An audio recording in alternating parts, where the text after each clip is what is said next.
Story begins with a young woman sitting in a softly lit room, calmly talking about her job. Her name is Chloe, and she's an escort. She explains that she adapts to whatever her clients want, sometimes a secretary, sometimes even a dog.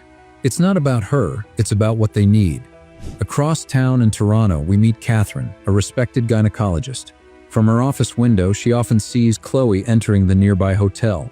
She notices her, but doesn't dwell on it, at least not yet. Meanwhile, Catherine's husband David, a college professor, is wrapping up his lecture. A female student speaks up and suggests taking him out to dinner. It sounds like a casual offer, but there's an undertone to it. David politely declines, saying he needs to get home for his birthday. The class starts singing "Happy Birthday," and he smiles, but he never makes it home. Meanwhile, Catherine has thrown a surprise party. The house is full, guests are mingling, music playing, but David isn't there. She smiles through it, doing her best to hold things together. Catherine's son, Michael, arrives with his girlfriend. Without saying a word to anyone, he quietly slips upstairs to his room. Everyone is waiting. Then David calls, saying he missed his flight. Catherine tries to play it off, but her face gives her away. As he speaks, a young female student walks up behind him and stands nearby. The next morning, David returns home. He acts like nothing happened. He says he didn't know about the party. Then he says he needs to leave early for coffee. Catherine doesn't say much, but the trust begins to slip. Later, Catherine finds their teenage son, Michael, walking around with his girlfriend in the house, the girl's in her underwear. Catherine asks if they're using protection. Michael brushes her off and says David already knows she stayed the night. The gap between mother and son is obvious. Soon after, Catherine sees a message on David's phone. A student thanked him for last night, along with a photo.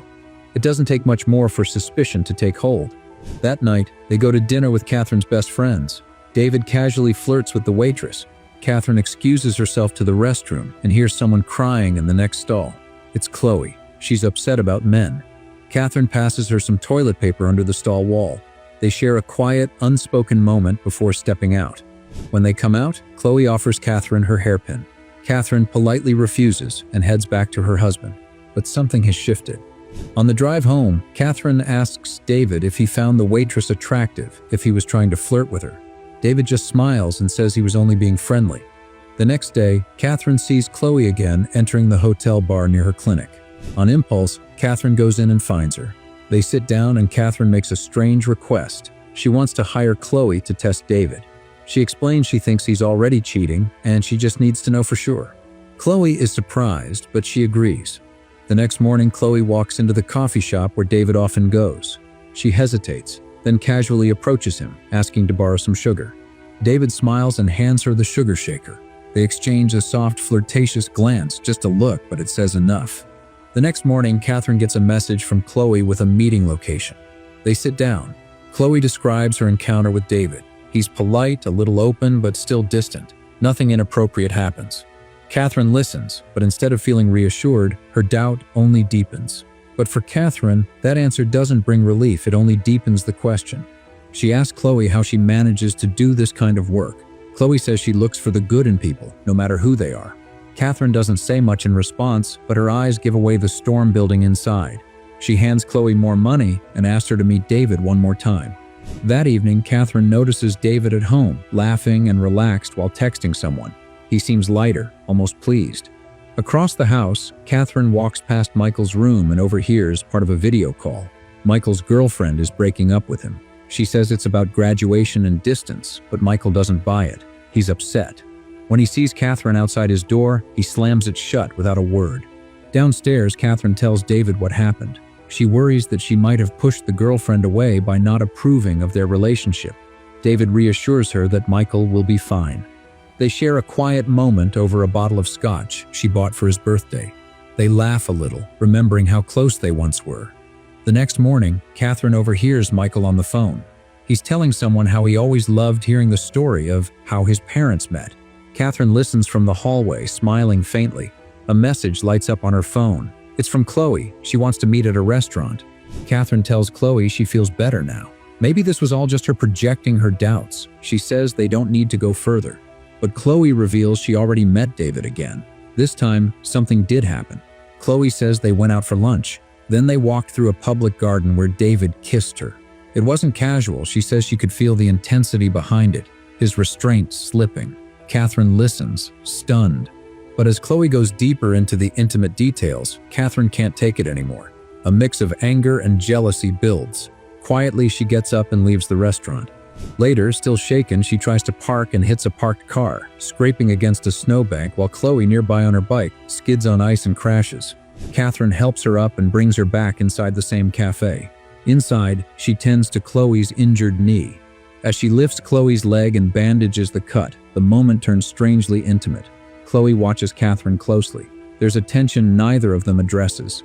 Later, Chloe tells her more, how she touched David, how he responded. The details hit Catherine like a wave.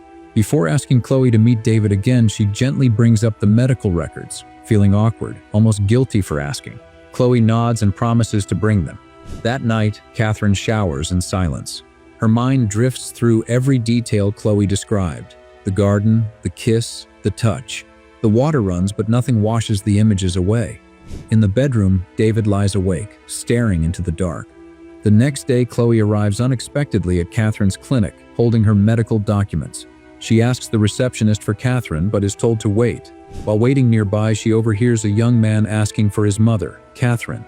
Chloe watches as he walks off, then follows and casually approaches him. She starts talking to him, playful, probing. She flirts without being obvious. Michael doesn't engage. Catherine sees the exchange from afar, surprised and unsettled. Chloe approaches with a friendly smile and hands over her medical records. Catherine accepts them and quietly pulls her aside and tells her to stay away from Michael, that he can't know anything about their arrangement. Without another word, Catherine firmly dismisses her. Chloe leaves, and after, Michael walks in to pick up his suit for an upcoming recital. He barely acknowledges Catherine, leaving without a word. Later that day, Catherine meets two friends at a nearby hotel lounge. During the conversation, she receives a message from Chloe. Her friends notice, but say nothing. Catherine quickly excuses herself, saying she has to meet someone. This time, Chloe asks her to come to a hotel room. When Catherine enters the room, Chloe is in a robe. She says she met David there, recently. She starts describing what happened between them, in detail. But instead of more pain, Catherine feels something unexpected, arousal. The energy shifts. Chloe gets dressed while continuing her story. They leave the room together and wait by the elevator. Catherine, still visibly shaken, asks Chloe what perfume she's wearing. Chloe replies, "It's not perfume, it's a body cream." She gently applies a small amount to Catherine's hand. There's a quiet, intimate tension between them. As they walk down the hall, Catherine suddenly stops near a chair, overwhelmed, and says she doesn't know how to deal with this. Chloe leans in and kisses her. At first, she kisses her back, but at the last second, Catherine pulls away, startled, and quickly leaves. That evening at Michael's recital, Catherine sits alone, separated from David. After the performance ends, David approaches her. She seems shaken, but tries to hold it together.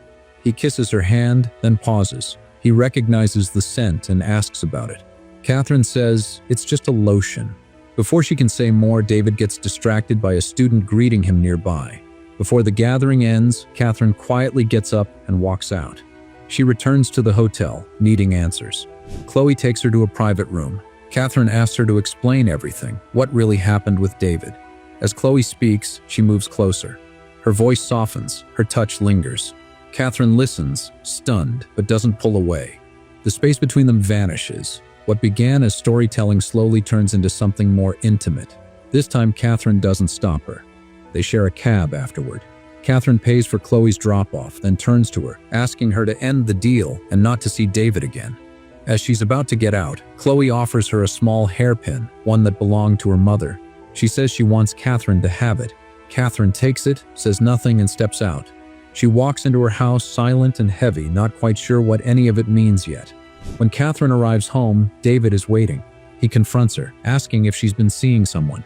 Catherine, already on edge, fires back that she could ask him the same. The conversation spirals into an argument, both accusing, both wounded.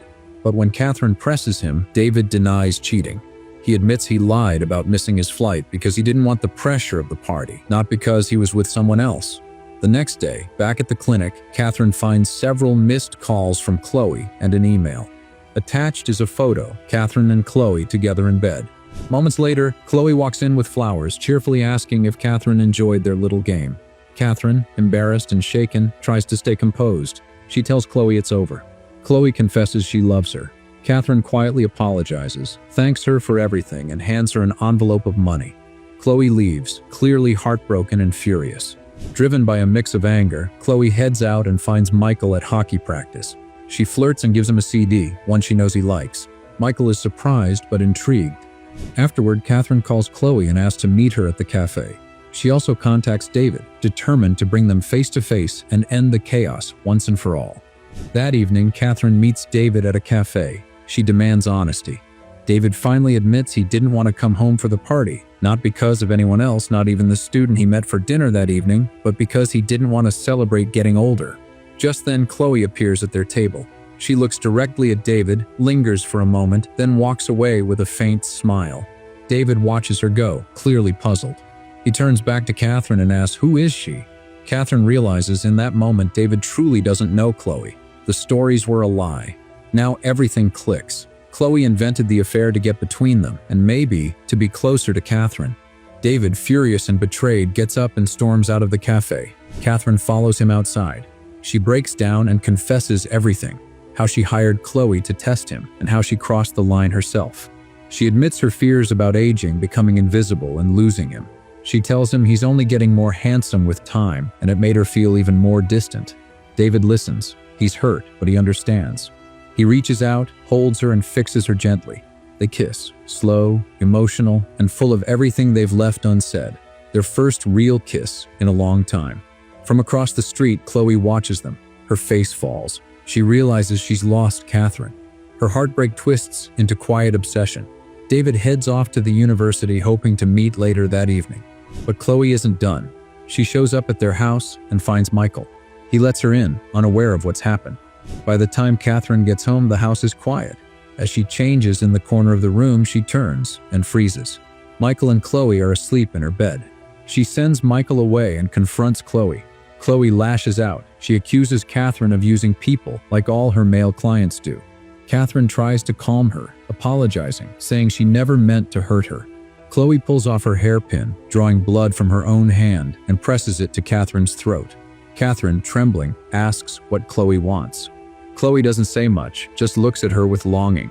All she wants now is one last kiss.